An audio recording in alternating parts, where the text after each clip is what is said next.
Good morning everyone. आप सभी जानते हैं कि संस्कृत की हमारी कक्षा में आज हम अनुवाद पढ़ेंगे।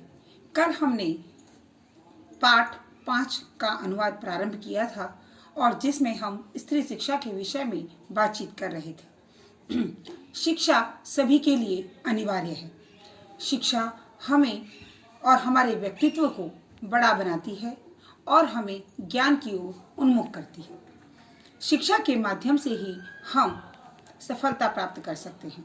शिक्षा व्यक्ति चाहे किसी भी क्षेत्र में ले, वह उसके लिए सुमार्ग प्रशस्त करती है, अच्छा मार्ग दिखाती है। एक शिक्षित व्यक्ति न केवल स्वयं को बल्कि अपने परिवार को, अपने समाज को और अपने देश को अग्रणी बनाने का कार्य करता है। लेकिन हमारे समाज में एक समय ऐसा आया जब स्त्री शिक्षा पर रोक लग गई और स्त्री शिक्षा को बुरा माने जाने लगा। स्त्रियों को शिक्षा से वंचित रखा जाने लगा। लेकिन उस समय भी बहुत सी ऐसी आदरणीय, अनुकरणीय महिलाएं हुई जिन्होंने समाज के इन बंधनों को तोड़कर शिक्षा के क्षेत्र में बहुत प्रशंसनीय कार्य किए। न केवल स्वयं शिक्षित हुई बल्कि समाज में लड़कियों और महिलाओं को शिक्षा प्रदान कर उन्हें भी आगे बढ़ने के अवसर प्रदान किए। जी हाँ, ऐसी ही एक महिला पंडिता रमाबाई के बारे में हम अपनी इस संस्कृत की पुस्तक रुचिरा में पाठ 5 के अंतर्गत पढ़ रहे हैं। कल हमने इसके एक पैराग्राफ का अनुवाद समझा था कि पंडिता रमाबाई के माता पिता कौन थे और उन्होंने किस प्रकार संस्कृत के क्षेत्र में अपने आप को प्रतिस्थापित किया। बच्चों, इसके सेकंड पैराग्राफ में अब हम अपनी पुस्तक में देखेंगे और एक एक शब्द का अनुवाद पढ़ना प्रारंभ करेंगे। तो आप अपनी इस पुस्तक में देखें। काल क्रमेण, द्वितीय पैराग्राफ, प्रथम शब्द देखिए। जी हाँ, काल क्रमेण रमायाः पिता विपन्नः संजातः। कालक्रम अर्थात समय बीतने पर रमा के पिताजी विपन्न अर्थात गरीब हो गए। तस्या पितरौ, उनके पितरौ अर्थात माता और पिता दोनों के लिए हम इस शब्द का प्रयोग करते हैं। तस्याः पितरौ ज्येष्ठा भगिनी च दुर्भिक्ष पीड़िता दिवंगता। उनके माता और पिता और ज्येष्ठा भगिनी अर्थात बड़ी बहन दुर्भिक्ष पीड़िता अर्थात अकाल से पीड़ित होकर मृत्यु को प्राप्त हो गए। दिवंगत होना होता है मृत्यु को प्राप्त होना। तदंतरम, इसके बाद रमा स्वज्येष्ठ भ्रात्रा सह पदभ्याम समग्रे भारतम अभ्रमण। इसके बाद रमा ने अपने सबसे बड़े भाई, ज्येष्ठ कहते हैं बड़े, भ्रात्रा भाई, सबसे बड़े भाई के साथ सारे भारत का भ्रमण किया। भ्रमण क्रमे सा कोलकाता प्राप्ता। घूमते समय वह कोलकाता अर्थात कलकत्ता पहुंची। कलकत्ता।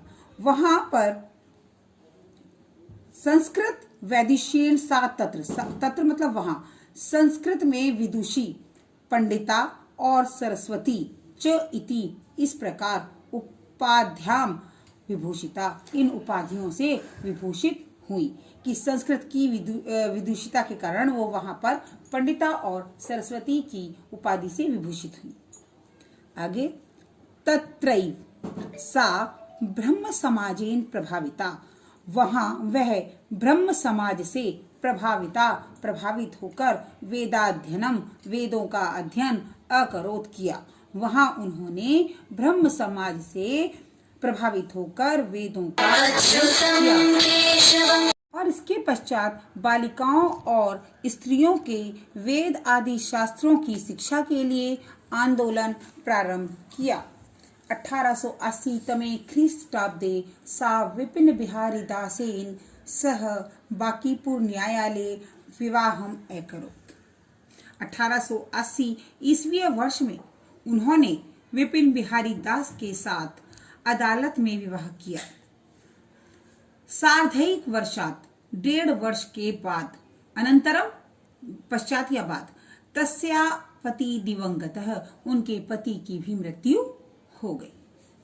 तदंतरम सा पुत्र्या मनोरमया सह जन्मभूमि महाराष्ट्रम प्रत्यागच्छत। इसके बाद वह अपनी पुत्री मनोरमा के साथ जन्मभूमि महाराष्ट्र प्रत्यागच्छत, वापस आ गई या लौट आई। नारीणां सम्मानाय शिक्षायै च सा स्वीकीयं जीवनम अर्पितवती। नारियों के सम्मान और शिक्षा के लिए उन्होंने अपना जीवन अर्पित कर दिया।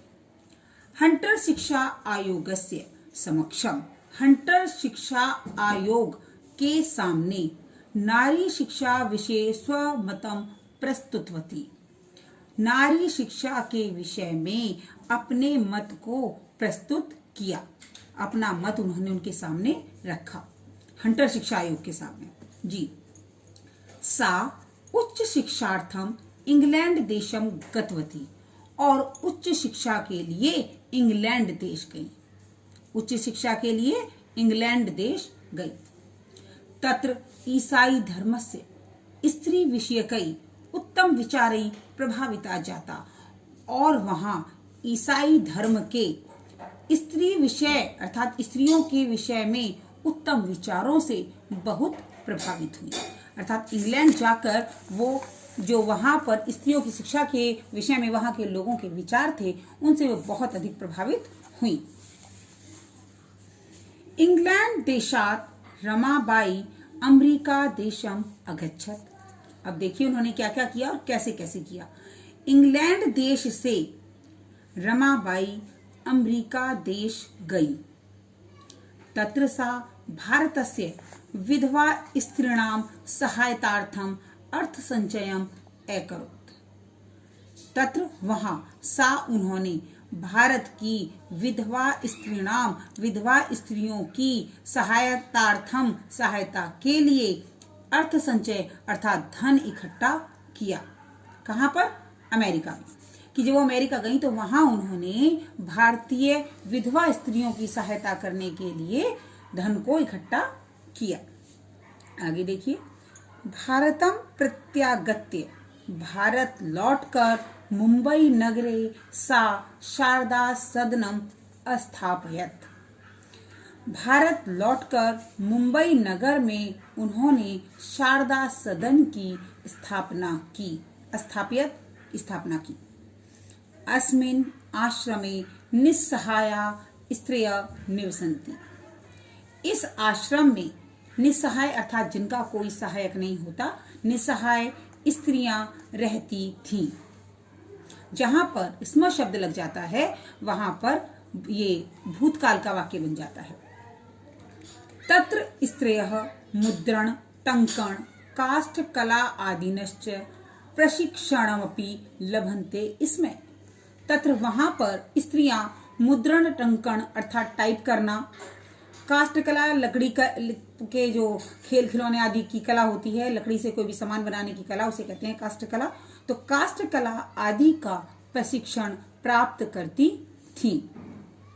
वहां पर स्त्रियां टाइप और काष्ठ कला का प्रशिक्षण लेती थीं। परम इदम सदनम पुणे नगरे स्थानांतरम जाता। बाद में यह सदन पुणे नगर में स्थानांतरित कर दिया गया। स्थानांतरित मतलब ट्रांसफर करना, एक जगह से दूसरी जगह स्थापित कर देना। तो बाद में यह जो मुंबई नगर का शारदा सदन था, ये कहाँ चला गया? पुणे नगर में चला गया। वहां पर इसको स्थानांतरित कर दिया गया। ततः पुणे नगरस्य समीपे केडगांव नामने स्थाने मुक्ति मिशन नाम संस्थानम तया स्थापितम। कि ततः तब पुणे नगर के पास केडगांव नामक स्थान पर मुक्ति मिशन नाम के संस्थान को उन्होंने स्थापित किया। कि उसके बाद पुणे नगर के पास ये गांव था जहां पर उन्होंने मुक्ति मिशन नाम का एक संस्था जो है वो बनाई। अत्र अधुना अपि निराश्रिताः स्त्रियः ससम्मानं जीवनं यापयन्ति। यहाँ आज भी निराश्रित स्त्रियां सम्मान के साथ जीवन यापन करती हैं। यहाँ आज भी स्त्रियां सम्मान के साथ जीवन यापन करती हैं। जी हाँ, अब अंतिम पैराग्राफ देखेंगे हम इसका। 1922 तमे ख्रीष्टाब्दे रमाबाई महोदया निधनम अभवत्। 1922 ईस्वी में रमाबाई महोदया की मृत्यु हो गई। सा देश विदेशानां अनेकासु भाषासु निपुणा आसीत्। वह देश विदेश की अनेकों भाषाओं में निपुण थी। अब देखिए, हमने पाठ के अंतर्गत ही पढ़ा कि वो इंग्लैंड गई, अमेरिका गई, जो है कलकत्ता में रही, भारत का भ्रमण किया। तो इसी से स्पष्ट हो जाता है कि उन्हें बहुत सारी भाषाओं का ज्ञान हो गया होगा। जहां भी वो गई वहां पर उन्होंने इस तरह की भाषाओं को सीखा होगा। जी, अतिरिक्तम लेखन क्षेत्रे अपि तस्या महत्वपूर्णम अवदानम अस्ति। इसके अलावा लेखन के क्षेत्र में भी तस्या उनका महत्वपूर्ण योगदान है।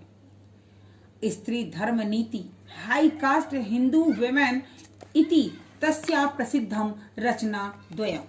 कि स्त्री धर्म नीति और हाई कास्ट हिंदी विमेन जो हैं, उनके दो प्रसिद्ध ग्रंथ थे। ये जो दो ग्रंथों के नाम बताए गए, ये उनके दो प्रसिद्ध ग्रंथ थे जो उन्होंने लिखे। कि न केवल वो एक अच्छी लेखिका थी, बल्कि उन्हें बहुत सारी भाषाओं का भी ज्ञान था। पूरा जीवन वो स्त्रियों के ज्ञान, विज्ञान, शिक्षा और उनके सम्मान के लिए ही उन्होंने अपना पूरा का पूरा जीवन जो है वो समर्पित कर दिया। और आपने इस पाठ के माध्यम से जाना कि प्रारंभ में उन्हें कितने कष्टों का अनुभव किया। उन्हें किसी के भी माता पिता भाई बहन का ना तो सहारा मिला ना साथ मिला। उन्होंने अपने बल पर वो निरंतर आगे बढ़ती रहीं। अपने बल पर, अपनी आत्मशक्ति के बल पर उन्होंने चाहा कि समाज में स्त्रियों का मान सम्मान बढ़े, प्रत्येक स्त्री अपने अधिकारों को जाने और उन्हें जहाँ भी परेशानी होती है उसका कारण केवल अशिक्षा है, इस बात को समझकर स्त्रियों की शिक्षा के लिए उन्होंने विशेष कार्य किए, देश विदेश में गईं। और मुख्य बात कि जहाँ तक वो कर सकती थी, अनेकों संस्थाओं के माध्यम से, अनेकों समितियों के माध्यम से, और यहाँ तक कि जो सरकार के आयोग आदि थे उनसे मिलकर भी सहायता इकट्ठी करके उन्होंने विभिन्न संस्थाओं द्वारा न केवल शैक्षणिक रूप से बल्कि व्यावसायिक रूप से भी पूर्ण प्रयत्न किया कि स्त्रियां आत्मनिर्भर बने, आत्मशाली बने, उनके अंदर आत्म सम्मान की भावना जागृत हो। इस प्रकार की विदुषी स्त्रियां, इस प्रकार की जो स्वावलंबी स्त्रियां होती हैं, वो किसी भी देश, किसी भी समाज के लिए रीढ़ की हड्डी होती हैं। और उनका सम्मान सभी के द्वारा न केवल किया जाना चाहिए बल्कि उनका अनुकरण होना चाहिए, ताकि प्रत्येक समाज और प्रत्येक देश सशक्त हो सके। धन्यवाद।